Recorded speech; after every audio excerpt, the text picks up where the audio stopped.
Bien, bonjour à nouveau, on se retrouve pour cette fois-ci une petite astuce qui va vous permettre d'avoir le Rhino-Tank dans le mode online. Et ce, avant d'être au niveau 70. Alors, on ne l'aura pas définitivement, mais on pourra au moins l'avoir autant de fois qu'on veut en faisant la manip dans le mode online. Alors, la condition requise pour que ça fonctionne, il faut d'abord avoir acheté le char dans le mode histoire avec Trevor, ou avec Michael ou avec Franklin, mais je trouve qu'avec Trevor c'est plus simple, parce que quand on va récupérer le char, on risque de pas être trop embêté par les gens qui vont se précipiter dessus pour vous tuer, sachant que le char va respawner à l'endroit où se trouve le personnage actuellement, dans le mode online. Donc il va falloir faire vite pour le récupérer et monter dedans. Alors je vous montre où est le personnage sur la carte. Voilà, donc l'endroit où il faut positionner votre personnage, c'est ici. Et j'ai fait un petit repère en restant appuyé sur la touche triangle quelques secondes. On obtient un repère sur la carte et il suffit à ce moment-là de positionner le personnage dessus. Alors, donc là, on va basculer dans le mode histoire. On fait Start, on fait PlayStation Store, ok.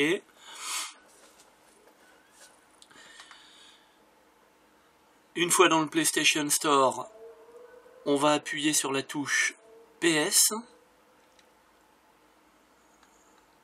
Voilà. Ensuite, on fait triangle déconnexion. Là, on peut appuyer tout de suite sur la touche PS sans attendre. Et dès qu'on a le message alerte qui s'affiche, on valide par OK. Donc là maintenant on va se retrouver dans le mode histoire avec Trevor. Le problème, bah voilà, c'est ça le souci, c'est qu'avec Trevor, on sait jamais trop où il respawn. Et la plupart du temps c'est toujours à 15 000 lieues. Et là c'est un petit peu le cas malheureusement. Donc ce qu'il va falloir faire, eh ben, c'est s'armer de patience parce que je n'ai pas de montage vidéo. Et amener Trevor jusque là-bas. Donc vous pouvez zapper en accélérant toute la séquence qui va faire amener Trevor à son garage. Donc là je vais plus le parler, on se retrouve tout à l'heure. Vous pouvez faire avancer la vidéo.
Bien, nous voilà maintenant arrivés au hangar de Trevor et avec le char qui nous attend. Alors, de la même manière, on va aller positionner le char sur le repère. Le repère c'est le même en fait. Si vous le mettez dans le mode online avec votre personnage, on le retrouve dans le mode histoire. Alors, on fait une petite marque. Et puis, on y va. Bon, c'est juste à côté. Hein. Mais il va disparaître, vous allez voir. Alors après, il faut y aller un petit peu à tâtons. Moi, c'est ce que je fais. Donc, en gros, le repère, il doit être à peu près là. Voilà, on va positionner le char comme ça face au palmier.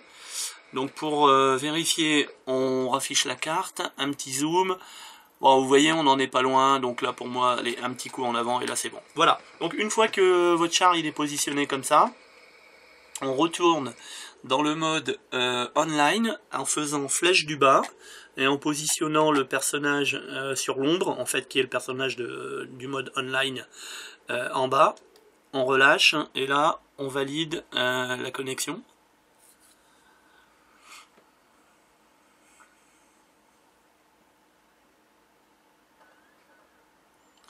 Donc là, il nous demande de valider de quitter le mode histoire pour retourner dans le mode online. Désolé pour les temps de chargement, c'est ma 3e vidéo, je le répète. Je vous remercie d'être indulgent, je n'ai pas de table de montage et je peux pas faire des accélérations de phase de chargement qu'on doit subir dans leur intégralité, j'en suis désolé. Donc voilà, on est en train de se connecter dans le mode online, et comme vous pouvez le remarquer, le char est là. Donc on est bien dans le mode online, bon là on n'a que 3 joueurs. Voilà, donc bah écoutez, vous pouvez prendre le char. Alors attention, c'est le char vraiment du mode online, c'est-à-dire qu'il est un peu plus vulnérable que les autres, parce qu'il n'a pas les protections sur les côtés comme là le Rhino du mode online. Hein. Ça c'est vraiment le Rhino du mode histoire. Il a une petite différence d'ailleurs. À ce sujet, quand vous allez vous balader, ça risque de surprendre un petit peu les gens. Donc voilà, à partir de là, bah, vous pouvez vous amuser à foutre le bordel, donc pas trop quand même, quoi. Pensez aux petits copains qui vous ont rien fait, laissez-les tranquilles. Mais si vous voulez vous amuser à shooter les flics et puis voilà, foutre un peu le bordel, bah, vous pouvez y aller tranquille et vous amuser. Voilà, bon, ben on se retrouvera prochainement pour une autre vidéo, j'ai encore quelques petites idées. Allez, bon amusement.